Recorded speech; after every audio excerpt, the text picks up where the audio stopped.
ലോക എയ്ഡ്സ് ദിനാചരണ ജില്ലാതല ഉദ്ഘാടനം കണ്ണൂർ ടൗൺ സ്ക്വയറിൽ വെച്ച് മന്ത്രി രാമചന്ദ്രൻ കടന്നപ്പള്ളി നിർവഹിച്ചു.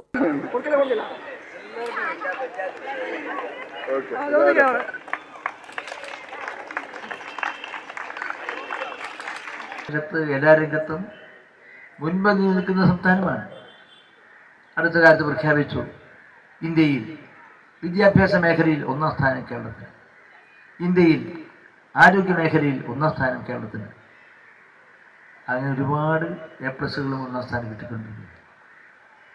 ആ ആരോഗ്യ കേരളത്തിൽ ആരോഗ്യത്തിന് 1ാം സ്ഥാനം എന്നിരിക്കുന്ന പരിപാടികളിൽ ആരോഗ്യവകുപ്പ്, ജീവനക്കാർ, ഉദ്യോഗസ്ഥന്മാർ, ജനപ്രതിനിധികൾ, നിങ്ങളെപ്പോലുള്ള വിദ്യാർത്ഥികളും വിദ്യാഭ്യാസ ജീവിതം കഴിഞ്ഞവരും ജോലി ചെയ്യുന്നവരും ഉൾപ്പെടെയുള്ള പ്രിയപ്പെട്ട മക്കൾ എല്ലാവരും ഘടകങ്ങളാണ്.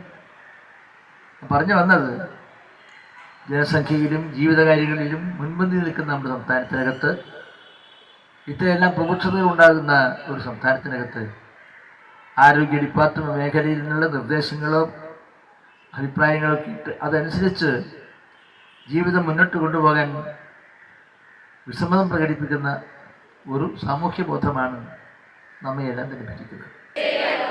ഭൂമുഖത്ത് നിന്ന് തുടച്ചു മാറ്റേണ്ടത് മാനവരാശിയുടെ നിലനിൽപ്പിന് അനിവാര്യമാണെന്ന് ഞാൻ മനസ്സിലാക്കുന്നു. HIV അണുബാധ പിടിപെടാൻ സാധ്യതയുള്ള സാഹചര്യങ്ങളിൽ നിന്ന് വിട്ടുനിൽക്കുമെന്നും ജില്ലാ panchayat president advocate KK Ratnakumari അധ്യക്ഷത വഹിച്ചു. Doctor Sonu B Nair, doctor G Ashwin, doctor Aneeta, T Sudheesh, PP Sunilkumar, PV Akshaya തുടങ്ങിയവർ സംസാരിച്ചു. ദിനാചരണത്തിന്റെ ഭാഗമായി ഇന്നു മുതൽ ഡിസംബർ 2 വരെ ജില്ലയിലെ വിവിധ കേന്ദ്രങ്ങളിൽ വിവിധ പരിപാടികൾ നടന്നു.